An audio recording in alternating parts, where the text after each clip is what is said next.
برادران گرامی، واجب الاحترام سلسلہ دروس ہمارا سورہ انبیاء کی دوسری آیہ شریفہ پہ چل رہا ہے، اور اس آیہ کا عنوان ہم نے دیا دشمن کی پہچان۔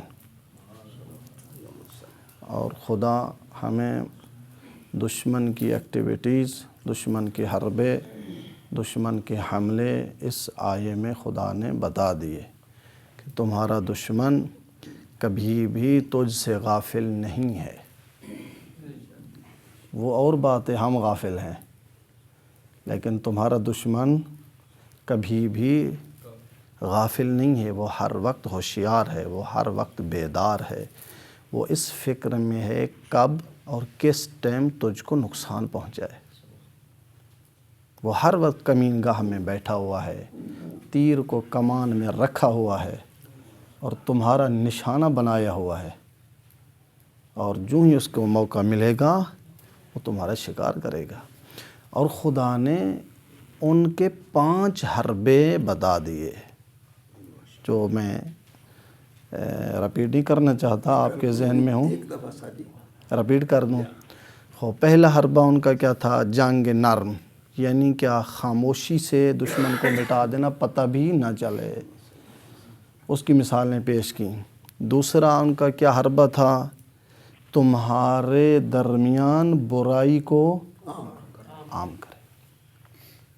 تیسرا حربہ اس کا کیا تھا؟ تمہارے درمیان اختلاف پھیلائے۔ اختلاف ہے، پراپگنڈا وہ جنگ نرم ہے، تو تمہارے درمیان کیا کرے؟ اختلاف پھیلائے۔ چوتھا حربہ اس کا کیا تھا؟ کہ وہ اقتصادی پابندیاں تجھ پہ لگائے، تمہارے رزق اور معاش کو تنگ کر دے، تاکہ تم مجبور ہو کے اس کے سامنے زانو ٹیکو۔ دشمن کا حربہ 4 حربے۔ 5واں حربہ کیا بیان کیا تھا ہم نے؟ دشمن کیا کرتا ہے؟ کس کو یاد ہے؟ سب فیل ہیں، آپ سب فیل ہو گئے۔ کیا ہوا؟ 5واں حربہ اس کا کیا ہے؟ وہ تمہارے خوف پیدا کرتا ہے تمہارے درمیان، تمہارے اندر اور تمہارے اوپر، تاکہ ہر وقت اس سے ڈرتے رہو۔ ٹھیک ہے، پس 5 حربے انہوں نے کیا کیا؟ تمہارے 5 حربوں سے دشمن تمہارے پہ حملہ آور ہوتا ہے۔ ایک سے شروع کرتا ہے، جب دیکھتے یہاں ناکام، دوسرا سٹیپ، تیسرا سٹیپ، ایسا دشمن آگے بڑھتا رہتا ہے تاکہ تمہیں ہر لحاظ سے نقصان پہنچائے۔ اور خدا نے بتا دیا، لیکن اس کا رد عمل، یعنی اس کے مقابلے ہمیں کیا کرنا چاہیے؟ کل ایک علاج بیان کیا تھا، جو نیند کر رہا ہے اس کو ہلائیں۔ کیا کیا انہوں نے؟ ایک عمل خدا نے بتایا کہ آپ کا اگر دشمن تمہارے پر حملہ آور ہو اور تمہیں کیا کرنا چاہیے، اس دشمن سے کیسے بچنا چاہیے، ایک کل ہم نے بیان کیا۔ کون بتا سکتا ہے؟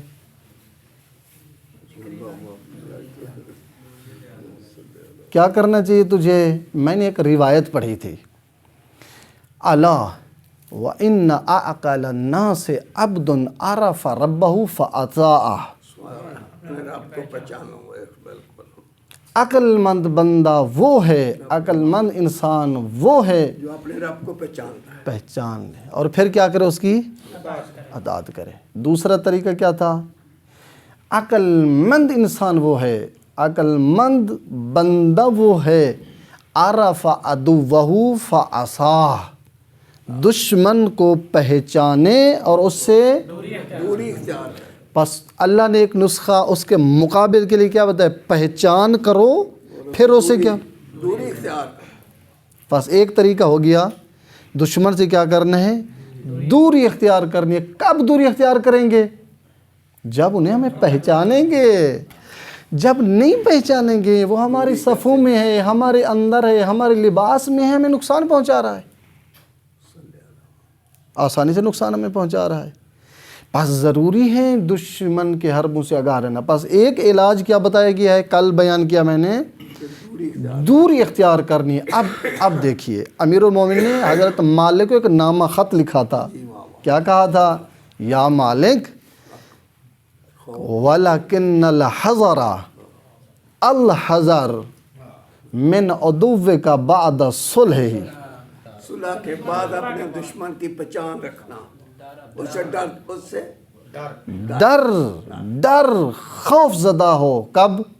جب صلح ہو جائے، صلح کے بعد تو ڈرتا رہا اس کے اربوں سے.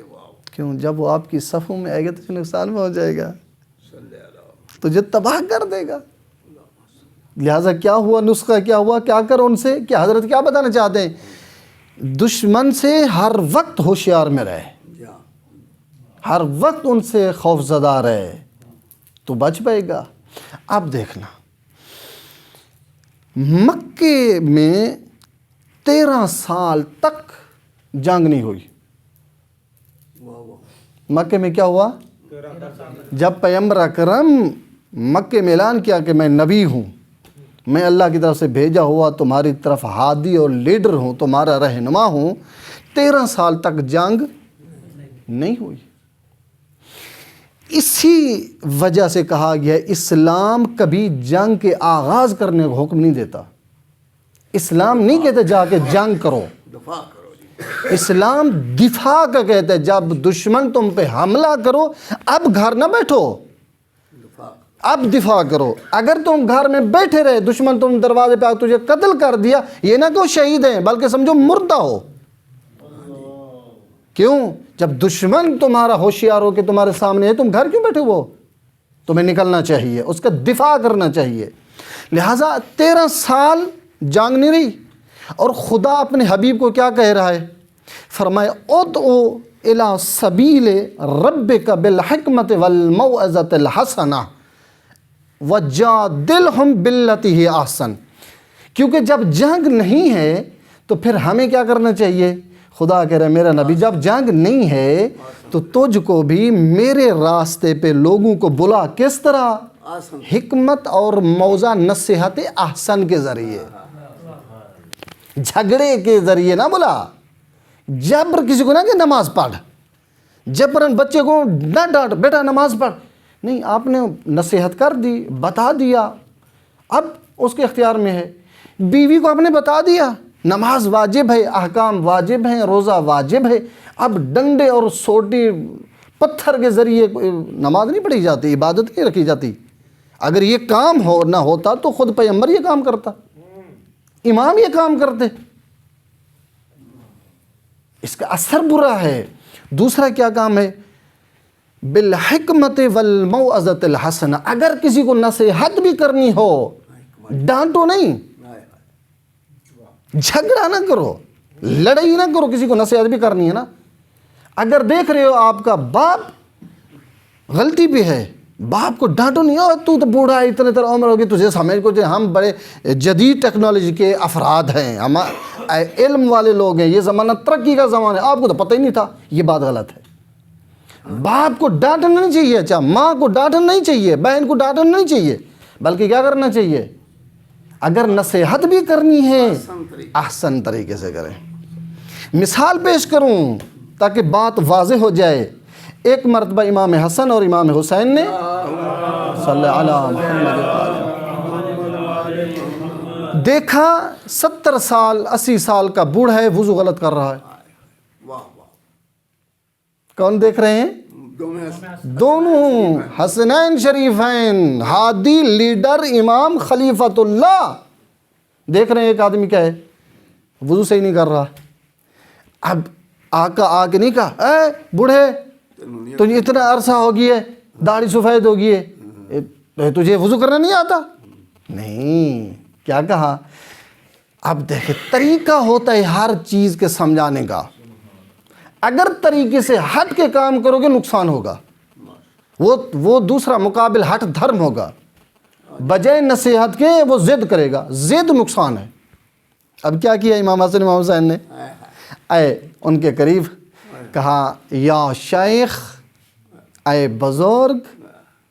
دیکھیں ادب دیکھ امام کا، کیا کہہ رہے؟ یا شیخ انظر الینا، اے بزرگوار، اے واجب الاحترام، آپ اس طرح کریں ہم دونوں بھائیوں کے درمیان اختلاف ہو گیا ہے، میں کہتا ہوں میرا وضو صحیح ہے، حسن کہتا ہے میرا وضو صحیح ہے، ہم دونوں آپ کے سامنے وضو کرتے ہیں، دیکھ وضو کس کا صحیح ہے۔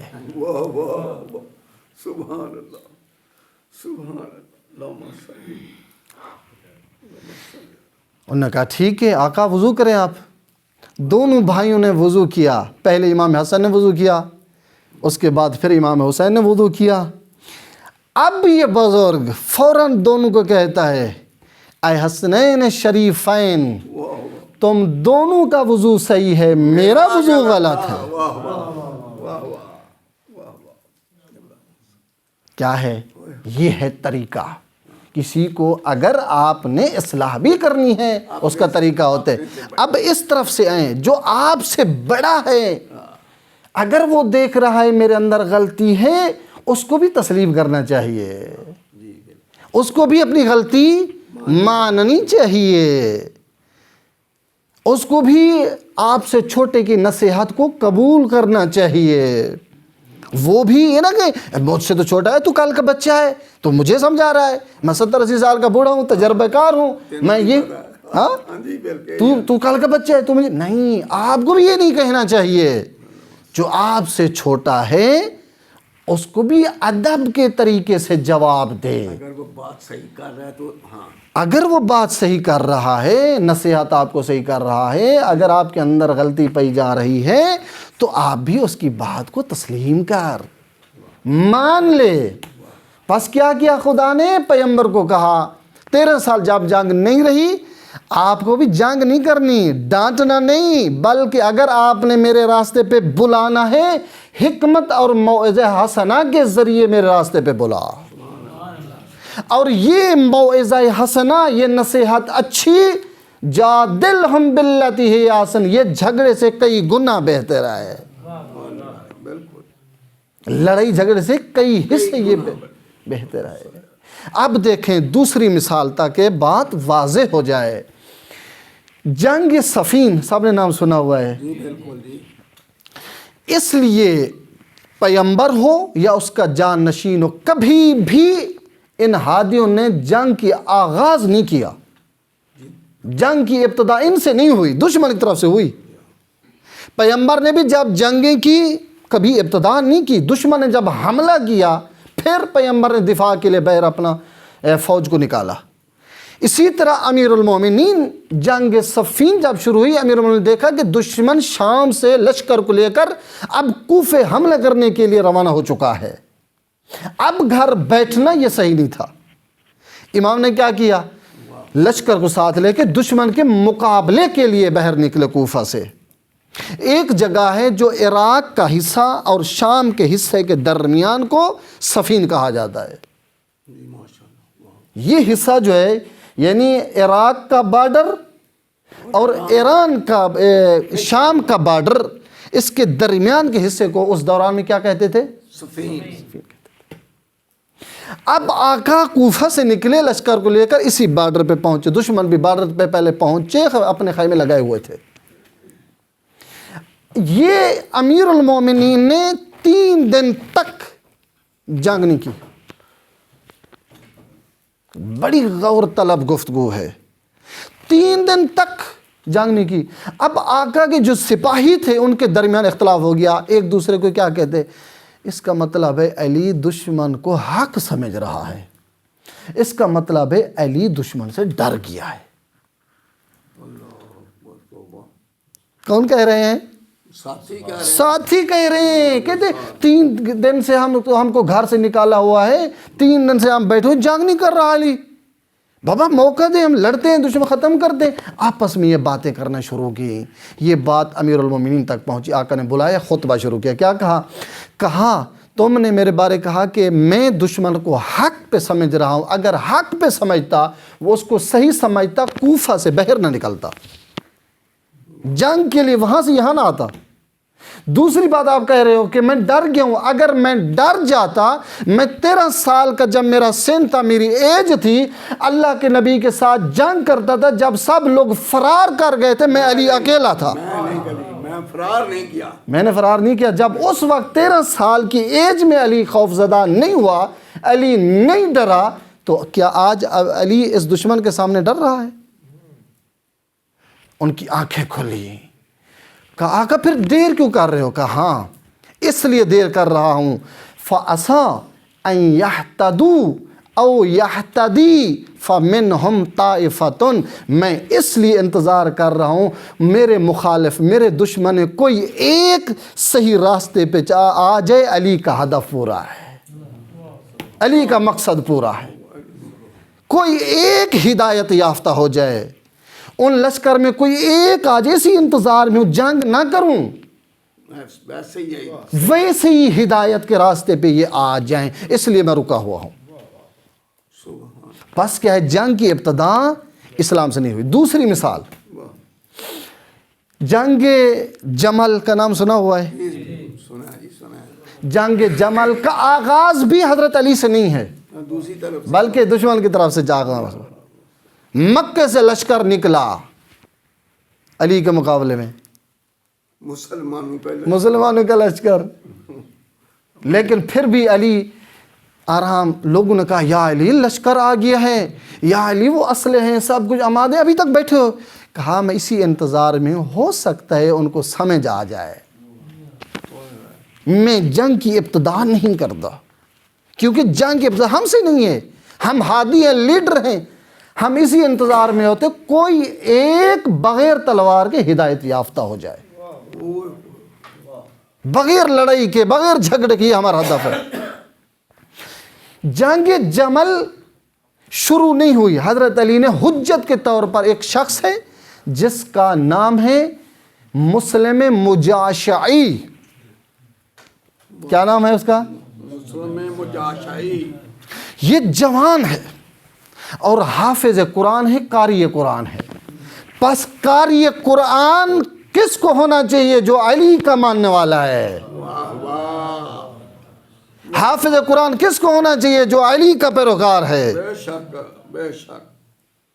بس حافظ قرآن آپ کو ہونا چاہیے, قاری قرآن آپ کو ہونا چاہیے. اس لیے قرآن اس دروازے پہ نازل ہوئے جس دروازے کے ہادیوں کو تم مانتے ہو. بے شک بے شک. جب ہمارے ہادیوں کے دروازے پہ یہ قرآن نازل ہو, حق تو ہمارا بنتا ہے نا قرآن کو حفظ کرنا, حق تو ہمارا بنتا ہے نا قرآن کی تفسیر, قرآن روایات احادیث کو ہمارا حق بنتا ہے, ہمارے اوپر واجب ہے. ہم نے قرآن دوسروں کے حوالے کیا ہوا ہے, یہ غلط بات ہے. جب ہمارے ہادی, ہمارے لیڈروں کے رہنما جن کے ہم پیروکار ہیں, قرآن ان پہ نازل ہوا ہے, تو واجب ہے ہم قرآن کی زیادہ قدر و احترام کریں, ہم زیادہ قرآن کو پڑھیں, تفسیر قرآن ہم زیادہ پڑھیں. ہم سے زیادہ کوئی عالم ہی نہیں ہے کائنات میں. اب دیکھنا کتنا سال کا جوان تھا, جوان تھا 13-14 سال کا جوان, قاری قرآن. علی کے صحابی تو بہت زیادہ تھے, باقیوں کو کیوں نہیں انتخاب کیا؟ اس جوان کو کیا تو جا قرآن پڑھ تاکہ ان کو سمجھ آئے, علی کے مقابلے نہ آئے. اس کا پتہ یہ چلتا ہے علی بھی ان لوگوں کو انتخاب کرتا ہے جو قرآن سے ریلیٹڈ ہوں, جب قرآن پڑھتے ہوں علی ان کو انتخاب کرتا ہے. جو جیسے قرآن کے تعلق ہی نہیں ہے تو پھر وہ علی آپ کا ہاتھ پکڑے گا. اور تو لوگ بھی تھے نا, کسی اور کو کیوں نہیں کہا جاؤ ان کو سمجھو؟ کہا تو قاری قرآن ہے, تو جا قرآن پڑھ, ان کو سمجھا, علی کے مقابلے نہ آؤ. یہ قاری قرآن جنگ جمل میں پہنچا, دشمن کی صفیں لگی ہوئی, تلوار نیزے تیار کہ اب علی کو ہم نے قتل کرنا ہے. یہ آیا کہاں؟ میدان میں, جنگ جمل میدان میں, قرآن اٹھایا ہوا, سینے پہ لگایا ہوا قرآن, اور قرآن کی تلاوت شروع کرنا دی. کیا کون سی آیت پڑھی؟ پہلی آیت, بسم اللہ الرحمن الرحیم, اما یتساءلون عن النبأ العظیم. لوگوں قیامت کے دن تجھ سے سوال کیا جائے گا, کس چیز کے بارے؟ ایک عظیم خبر کے بارے. وہ عظیم خبر علی ہے, اس کے بارے تجھ سے پوچھا جائے گا. سبحان اللہ. نعرہ تکبیر, اللہ اکبر, نعرہ رسالہ, یا رسول اللہ, نعرہ حیدری. یا علی. اب قرآن پڑھ رہا ہے, دشمن نے دیکھا یہ تو ہمارے فوجیوں کا حوصلے پست کر رہا ہے, کہا اس کو پکڑو. ہاں, دشمن ازل سے جب اس کو شکست ملتی ہے نا پھر یہ حماقت کرتا ہے. کیا کیا؟ ان کو پکڑا, کہا اس کا رائٹ بازو قتل کرو, کاٹو. رائٹ بازو کاٹ دیا, ہاتھ کاٹ دیا. اس نے قرآن کو گرنے دیا, لیفٹ ہاتھ سے قرآن کو پکڑا, سینے لگایا. کہا قرآن نہیں گرنے دوں گا. کہا اس کا لیفٹ بازو کاٹو, کاٹ دو. وہ کاٹا. پھر کیا ہے, کٹے ہوئے بازو سے قرآن کو پکڑا ہوا ہے, کٹے ہوئے بازو سے قرآن کی حفاظت کر رہا ہے, گرنے نہیں دے رہا. خون بازو سے گر رہا ہے, بہہ رہا ہے, قرآن کی حفاظت میں. کہا نہیں یہ وہ قرآن ہے, تم نے نہیں سمجھا, ہم نے سمجھا, کیونکہ ہم علی کے پیروکار ہیں. قرآن کی اہمیت ہمیں پتہ ہے, جو قرآن کیا کہتا ہے, ہم علی کے ماننے والے ہیں. میں قرآن کو گر نہیں دوں گا. انہوں نے کہا جلدی کرو, اس کو قتل کرو, یہ ہماری فوجیوں کے حوصلے پست کر رہا ہے. قرآن قاری قرآن کو, قرآن جس نے تلوار نہیں اٹھائی, جس نے نیزہ نہیں اٹھایا ہوا تھا, قرآن تھا اس کے پاس قرآن تھا. اور دشمن نے کیا, قاری قرآن کے بدن کے ٹکڑے ٹکڑے کر دیے. پہلے ہاتھ کاٹا, ہاتھوں کے بعد پھر اس کے جو ہے گلے کو کاٹا, گلے کاٹنے کے بعد پاؤں کو کاٹا. جب علی نے اپنے قاری قرآن کی یہ حالت دی, کہا اب میں علی انتظار نہیں کروں گا. اب جنگ ہو گئی. کیوں؟ میں نے حجت تمام کی, میں نے انہیں قاری قرآن بھیجا کہ میرے مقابلے میں نہ آؤ, پھر بھی انہوں نے میرے قاری قرآن کو بے دردی سے قتل کیا. اب علی نہیں رکے گا. اب علی نے وہ حشر کیا جو قیامت تک ان کی نسلیں یاد کریں گی. 10,000 تقریباً 10,000 بندہ قتل ہوا اس میں. کیا ہوا برادران محترم؟ پس جنگ کا آغاز اسلام کی طرف سے نہیں ہے, اور جنگ کا آغاز ہمیشہ کس کی طرف سے ہے؟ دشمن کی طرف سے ہے. پتہ چلا؟ اب ایک اور علاج. پریشان تو نہیں ہو گئے؟ بس کیونکہ میں آج اس آیت کی تفسیر آج ختم ہوں, کل تیسری آیت کو شروع کروں گا. واہ جی واہ, ماشاءاللہ. اگر تھوڑا جو ٹائم زیادہ ہو جائے معاف کر دینا. پہلا علاج کیا بتائے خدا دشمن کے مقابلے میں؟ آپ کو دشمن کی پہچان اور اس کے مقابلہ کرنا. دوسرا کیا؟ دوسرے مقابلے مثل مقابلہ اسے کہتے ہیں اگر دشمن نے ایٹم بم گرائے تم بھی ایٹم بم گراؤ. انہوں نے تجھے تلوار ماری تم بھی انہیں تلوار مارو. انہوں نے نیزہ مارا تم بھی انہیں نیزہ مارو. انہوں نے پتھر مارا تم بھی پتھر مارو. دشمن نے اینٹ ماری تم بھی اینٹ مارو. مقابلے مثل, جس طرح دشمن تمہارے پر حملہ کرے ویسے تم ان کے اوپر حملہ کرو, جواب دو اس کو. ویسے جواب دو. اگر آج آپ کے منبر میں اہل بیت علیہ السلام کی گستاخیاں ہو رہی ہیں, آپ سن رہے ہیں, قیامت دن آپ سے پوچھا جائے گا. واقفوا انہم مسئولون, رک جاؤ, میں خدا سے پوچھوں گا بتاؤ مجھے تمہاری موجودگی میں یہ کچھ سنائی دے رہی تھی, تم نے جواب کیوں نہیں دیا, تم بولے کیوں نہیں؟ پوچھا جائے گا. لہٰذا کیا ہے مثل جواب. اگر ایک جاہل انسان جہالت کر رہا ہے, اس کے سمجھانے کا ایک طریقہ ہے, پہلے پیار محبت, پھر اس کے بعد دوسرا طریقہ, ڈنڈا. پھر سمجھ جائے گی. لہٰذا اسلام پہلے کیا کرتا ہے؟ محبت کا درس دیتا ہے, پیار کا درس دیتا ہے. اب دوسرا طریقہ خدا کیا بتا رہے ہیں؟ کہتے ہیں اگر دشمن نے 5 حربے تمہارے اوپر کیے تو تم کو بھی اپنی دفاع کے لیے دوسرا کام یہ کرنا چاہیے, جس طرح وہ تمہارے ساتھ جنگ کر رہا ہے تم بھی ویسے جواب دو, ویسے اس کے ساتھ سلوک کرو, ویسے برتاؤ کرو ان کے ساتھ. کیا آیت پڑھوں؟ ہاں, فَمَنِ اعْتَدَىٰ علیکم فَاعْتَدُوا علیہ, جس طرح تمہارے اوپر تجاوز کریں, حملہ کرے, تم بھی ویسا حملہ کرو. اس پر حملہ کرو. کون کہہ رہا ہے یہ؟ قرآن کہہ رہا ہے, خدا کہہ رہا ہے. جس طرح تمہارے اوپر کیا کریں وہ حملہ کریں, تجاوز کریں, آپ کو بھی ویسے حملہ اور تجاوز کرنا چاہیے. آگے کیا ہے؟ ہاں, بِمِثْلِ مَا اعْتَدَىٰ عَلَيْكُمْ, ویسے ہی جواب دینا جیسے انہوں نے کیا ہے, اس سے زیادہ کام نہیں کرنا. واہ واہ. اگر انہوں نے آپ کو زبان کے ذریعے اہانت کی ہے, دشمن ہے, آپ بھی یہ نہیں ہے زبان کے بجائے آپ تھپڑ لگا دو, نہیں, آپ بھی اس کو زبان کا جواب دو. ہاتھ نہ اٹھاؤ. اگر انہیں ہاتھ اٹھایا, آپ نے کہا ہاتھ اٹھاؤ, تھپڑ مارا, پسٹل اٹھا کے فائر کر دو, نہیں بابا, انہوں نے ہاتھ اٹھایا دشمن نے, آپ بھی اس پہ ہاتھ اٹھاؤ, فقط یہاں تک. آگے آپ کو اجازت نہیں ہے. جس نے تجھے نقصان پہنچایا ہے اس کے ساتھ ویسا سلوک رکھے. پریشان ہو گئے ہیں؟ بس دوسرا طریقہ کیا ہو گیا؟ آپ نے دشمن کے ساتھ ویسے کرنا ہے جیسے وہ تمہارے ساتھ کر رہا ہے. اب اس کی مثال، اس بات کو واضح کرنے کے لیے، آپ نے مدینے کے اندر ایک قبیلہ ہے جس کا نام ہے بنی نذیر، نام سنا ہوگا، اور یہودی قبیلہ ہے، بہت ثروت مند، مال دولت. خدا لعنت کریں یہودیوں کو، ابتدا سے پیسے والے تھے. یہ بات پہلے سے کوئی اس طرح کے تھے. اسلام بیچارہ مظلوم ہے، اسلام غریب ہے، اور ماننے والا بھی غریب ہے. یہ پہلے سے ثروت مند تھے، یہ منحوس دولت مند تھے. ان کے پاس اکثر مدینے کے باغ انہی کے تھے، مدینے کے اطراف کی قیمتی پہاڑ انہی کے پاس تھے، اکثر تجارتیں انہی کی تھیں، بنی نذیر قبیلے کی تھی. یہ پیسے کے اعتبار سے بہت ثروت مند تھے، منحوس. پیغمبر جب مدینے آئے، مکہ سے مدینے آئے، تو رسول نے ان کے ساتھ صلح نامہ کیا تھا. اب بڑی عجیب بات ہے، غور سے سنیے گا. یہ باتیں آسانی سے ملنے والی نہیں ہیں. کروڑ روپیہ دو نا محرم کا، تجھے یہ نہیں ملیں گی. یہ یاد رکھیے گا، گھنٹے کا جو 1 لاکھ لے رہا ہے، اب ہم کتنے دن سے پیٹ رہے ہیں، لیکن یہ باتیں تجھے نہیں ملیں گی. میں چیلنج سے کہہ رہا ہوں آپ کو، یہ باتیں کب ملیں گی؟ 25-40 سال زانو ٹیکنے کے بعد تجھے یہ باتیں ملیں گی. لہٰذا غور کر کے بات سنیے گا، یہ قیمتی باتیں ہیں. بنی نذیر قبیلہ کس قوم سے اس کا تعلق تھا؟ یہودی. اور ثروت مند تھے، پیسے مند تھے، بڑا مال تھا، بڑے پیسے والے تھے. جب اللہ کے نبی مکے سے روانہ ہوئے، مدینے ہجرت کی، تو اللہ کے نبی نے پہلا یہ کام کیا، ان یہودیوں کے منہ کو بند کیا.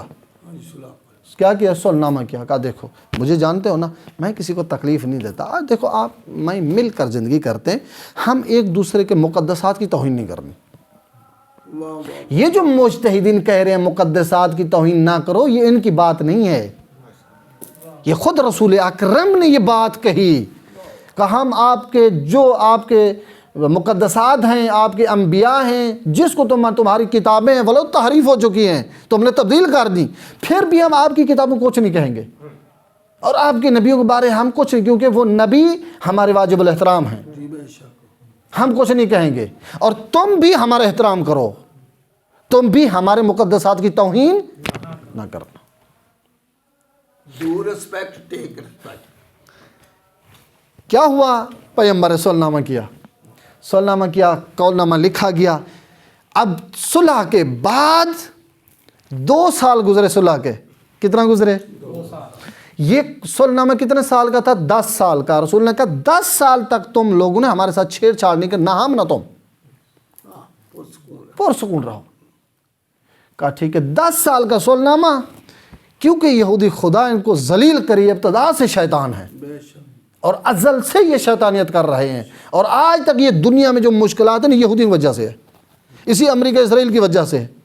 آج جو ہم پریشان ہیں، ہمارے درمیان لڑائی ہے، جھگڑے، فتنے، فساد، حکومتوں کے لڑائی، جھگڑے، کرسی کے جھگڑے، لڑائی، سیاسی لڑائی جھگڑے، پتہ نہیں کیا تو کیا ہمیں برباد کر دیا ان لوگوں نے.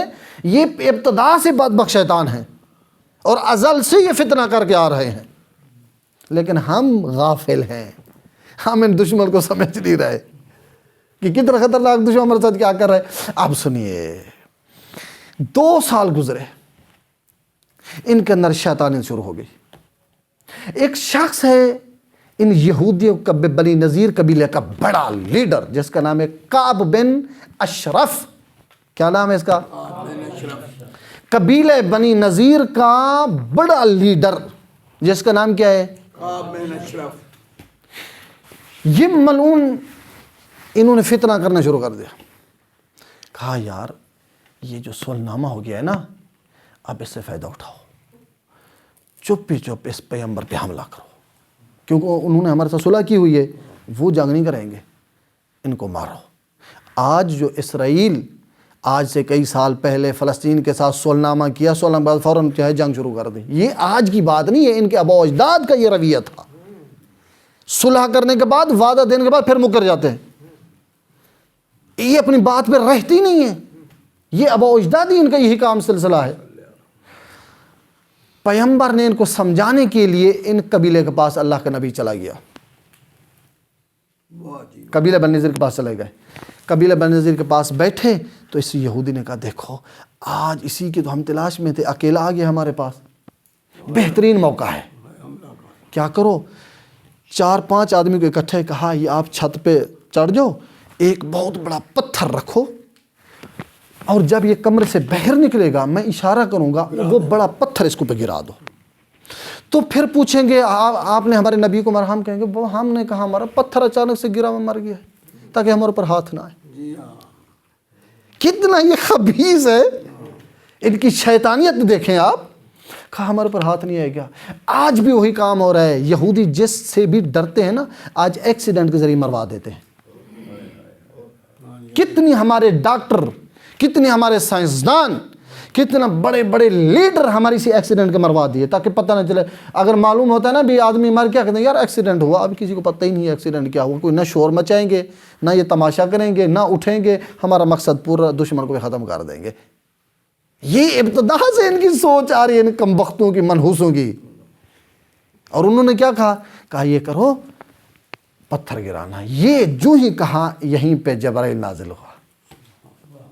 کہا اللہ کا نبی خبیث نے آپ کے بارے میں پلان بنایا ہوا ہے, آپ کے قاتل کے بارے میں, اور یہ انہوں نے چھت پہ پتھر رکھے ہوئے ہیں. جب جبرائیل نے اللہ کے نبی کو خبردار کیا, اب رسول اکرم بڑی تیزی کے ساتھ اس جگہ سے نکلے, اور جب جو ہی مدینہ لوگوں جمع کہا آج ان کو یہاں مدینے سے باہر نکال دینا ہے, ان کو نہیں ٹھہرنے دینا یہاں پہ. اور انہوں نے خیانت کی ہمارے ساتھ. اللہ کا نبی قافلہ لے کر ان یہودی قبیلہ بنی نذیر کو ایسا مارا, ان کو مدینے سے بھگا دیا, دوڑا دیا, فرار کرا دیا. ایک بھی آدمی ان کا وہیں نہیں ٹھہرنے دیا. اس کے بعد پھر مدینے میں امن اور سکون پہنچا. جب یہ منحوس نکلے مدینے میں آرام کیا. میرے بھائی پس کیا ہوا, انی جاعل فی الارض خلیفہ, خدا نے کہا میں روئے زمین پہ خلیفہ بنا رہا ہوں. جب خلیفے کا ابتدا ہوئی, آغاز ہوا خلیفے کا, تو اسی وقت دشمن نے بھی کہا میں آپ کے خلیفہ کو نہیں مانوں گا. کس نے کہا تھا؟ ابلیس نے. جب آدم آئے ابلیس نے بھی اعلان کیا اس خلیفہ کو میں نہیں مانوں گا. یعنی دشمن ابتدا حضرت آدم سے قیامت تک رہے گا. دشمن کبھی اپنی دشمن سے پیچھے ہٹنے والا نہیں ہے. بس آج کے درس میں نے 2 باتیں کی. ایک ہمارے مقابلہ جو ہے دشمن کا, اس کے ساتھ ہمیں کیا کرنا چاہیے. ایک پہلی بات, ہمیں دشمن کی پہچان اور اس سے اجتناب کرنا چاہیے, دوری کرنی چاہیے, اس کے واقعے پیش کیے. دوسرا رہے دشمن جیسا کرے ویسا جواب دو. اس لیے دشمن ہمیشہ سے ہمیشہ تک رہے گا, ہمیں غافل نہیں ہونا چاہیے. والسلام علیکم.